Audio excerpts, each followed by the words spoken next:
Hello, I'm Mr. Eliason, and welcome to APUSH. Today we're going to be discussing some of the more positive sides in the 1920s. We're going to look at technological growth. We're going to look at the growth of media. We're going to look at the economic expansion ushered in by the rise of sort of the conservative presidents in the 1920s. And then we're going to try to draw some conclusions about all of that before all of it comes to a crashing halt in 1929. So here's our basic objectives for today. And so we'll jump in and introduce some of these characters and some of these forces. As we talked about before, Warren G. Harding was not a great president, and he died partway through his term. And so, he died 3 years into his term and is replaced by his vice president, Calvin Coolidge, who was much more capable, much more competent, had done a lot of the running of Harding's administration behind the scenes. And so he's going to ascend to the presidency after the death of Warren Harding. And I guess, yeah, we're going to sort of mourn him, but man, definitely on the bottom of great presidents of the United States. Coolidge is going to really take up this mantle of supporting the common man and moving along with this idea of the great silent majority of Americans who wanted life to return to normal and were much more concerned with sort of the kitchen table issues than progressives trying to dramatically change society. Coolidge is going to run for re-election on his own right in 1924, based partially on the economic record of the Harding administration, but partially on the idea that generally stuff is going well. Coolidge is an interesting guy. He's going to embrace the automobile and is going to be the first president to be seen driving around in an automobile. His supporters are going to have this automobile sort of journey across the country that Coolidge is going to at least kick off. His wife, Grace, is going to had some unusual pets. Most famously, of course, she had a raccoon that they had as their pet when they were in the White House. And he was given two lions, which he named Tax Reduction and Budget Bureau, which tells you something about where Calvin Coolidge's focus is, because those are probably not the greatest names for lions, but they definitely tell you something about his focuses. He also sort of lays out the principles of modern conservatism in his famous speech, Have Faith in Massachusetts. This was back in his time when he was running for political office in Massachusetts, but he becomes really one of the shining stars of the early conservative movement in the United States. So you should definitely pause and read it. Coolidge is ushered in with a pretty, broad mandate here. He's not going to win as large a share of the popular vote as Warren G. Harding did, because you don't have the same type of return to normalcy forces. And we do see the progressives launching a sort of third-party candidacy, understanding that the Republican Party is no longer the party of progressivism. And so Bob La Follette is going to get 16% of the popular vote. He's going to win his home state of Wisconsin, but Coolidge is going to coast to a very comfortable margin, both in the popular vote, where he wins a majority, and in the electoral vote, where he wins almost all the states that are not voting against Abraham Lincoln. Silent Cal, as he's known, is then going to be a relatively effective president, an effective administrator. He's going to follow the path of deregulation and small government.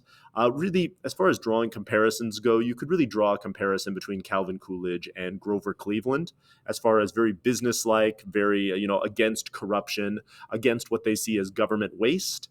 And for critics of Calvin Coolidge, they would argue that he's going to let big business grow beyond what is probably healthy over the long term. He was known as Silent Cal because he didn't particularly like the spotlight, and he was definitely an introvert who did not like interacting with people. And there's, of course, the famous story where a newspaper reporter goes up to Calvin and says, "Mr. President, I have a bet with my friends that I can get you to say more than 3 words tonight." And Calvin Coolidge simply responds, "You lose." This period in American history is another period of increased urbanization. We talked about this, a combination of the Great Migration, economic turmoil and displacement after World War I, and all these other forces are leading to people moving into cities. And so we're going to see a substantial growth in urban population. We've also seen a significant growth in urban construction and infrastructure. We get a greater building of roads within cities, larger skyscrapers, things like that, as cities become more modern and more easily navigable, and also begin to use their space more efficiently as we get these larger skyscrapers, of course, that have been sort of pioneered during the Gilded Age, but really exploded in the 1920s. We're also going to see the explosion of mass culture during this time period as radio stations begin to transmit more information to more people.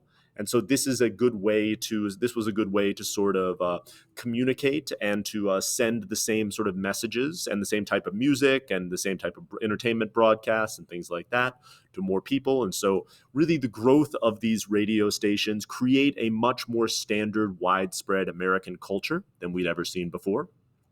We're going to see the rise of popular sports, which of course had started during the Gilded Age, but are really going to start to increase in popularity during this time period. Baseball and celebrity becomes incredibly important.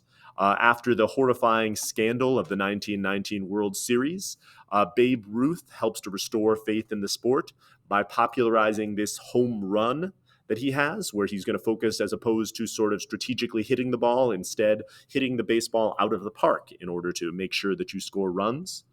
The radio is also going to lead to the popularization of that because, of course, you can then listen to radio broadcasts of sporting events in real time. Boxing and radio broadcasts of boxing are going to become incredibly important, and we're going to get the rise of a number of boxing celebrities, Joe Louis being one of the more famous.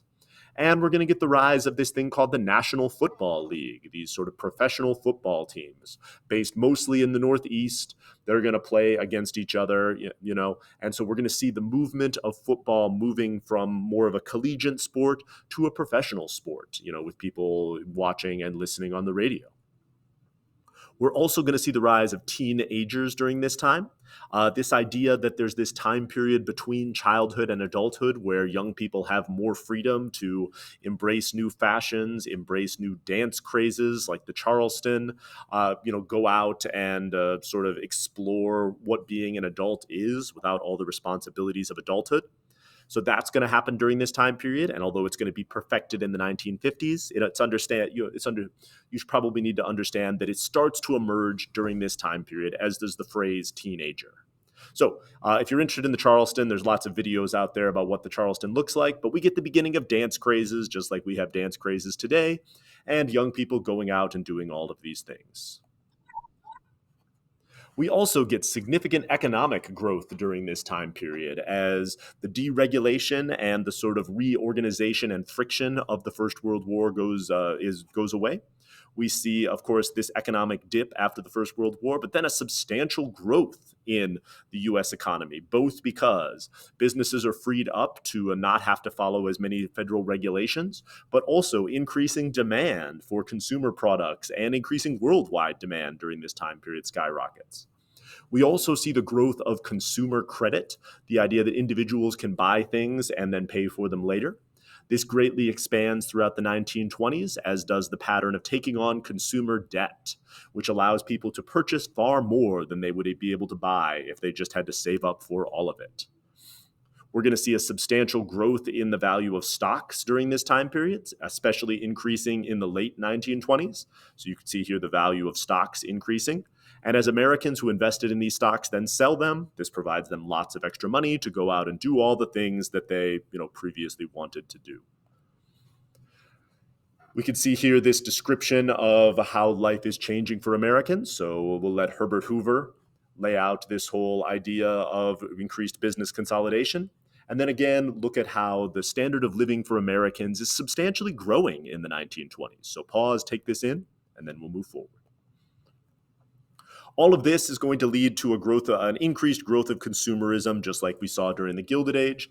Fashion and clothing becomes really big. Non-essential products and advertising becomes huge as various products look to differentiate themselves, advertising in both magazines, mass media, and radio. And we're going to see the rise of the automobile, which of course had been invented in the late 1900s or the late 1800s, but became popularized and much cheaper during this time period, partially due to American production techniques. So automobile is not new. Again, I'm assuming you know what automobiles are, but automobiles are not new. But Henry Ford is going to popularize this mechanized assembly line with his Model T in the early 1900s. And this is going to significantly decrease the price of the Model T. Henry T is also going to pay his workers much, much better than his competitors, creating loyalty.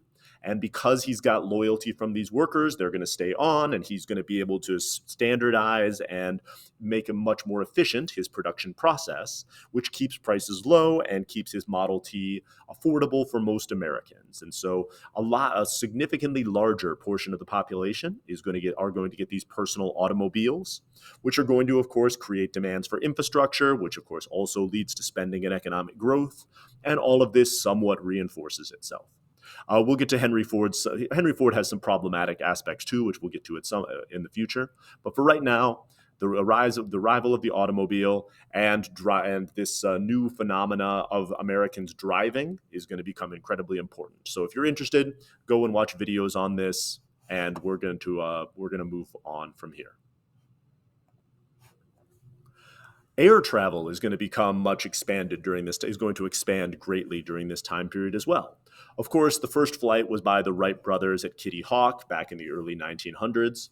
But during this time period, we're going to see a substantial increase in air travel as air travel becomes much more common, much more efficient, much more widely used by people for both transporting goods and people. We're also going to see this huge fight between the sort of fixed wing, heavier than air aircraft and the sort of helium or hydrogen filled, lighter than air aircraft. Eventually, a combination of increased efficiency of fixed wing aircrafts and the Hindenburg disaster of the 1930s are going to push people towards these sort of heavier than air fixed winged aircrafts. But in the 1920s, all of air travel is going to become commonplace, and things like barnstorming shows are going to become increasingly popular forms of entertainment. And more people are going to be able to travel via airplane, connecting the country together much more efficiently. There's also critics to aviation, and so you should take a moment and pause to read these critics of aviation, pushing back against this, knowing, of course, that the pro-aviation forces are definitely going to win this debate. So pause, read, and then we'll move on. Probably the most famous flight during this time period was the transatlantic flight of Charles Lindbergh. A famous industrialist had offered this prize for anyone who could fly nonstop across the Atlantic. Many famous aviators had, of course, tried to do this. A number of them have died. But the guy who finally completed this transatlantic flight is Charles Lindbergh, who is claimed by a whole bunch of different states because he sort of moved around early in his childhood. He grew up on a farm. He's sort of this humble, handsome Midwest boy who then was able to, with his plane, the Spirit of St. Louis, fly all the way from New York to Paris, landing to huge accolades and becoming a national celebrity. This, of course, is going to substantially increase sort of the status of the United States and is really going to kick off this age of celebrity with sports stars, musicians, and, of course, Charles Lindbergh commanding huge national audiences because of their sort of fabulous accomplishments. We're also going to get American art and architecture movements during this time period.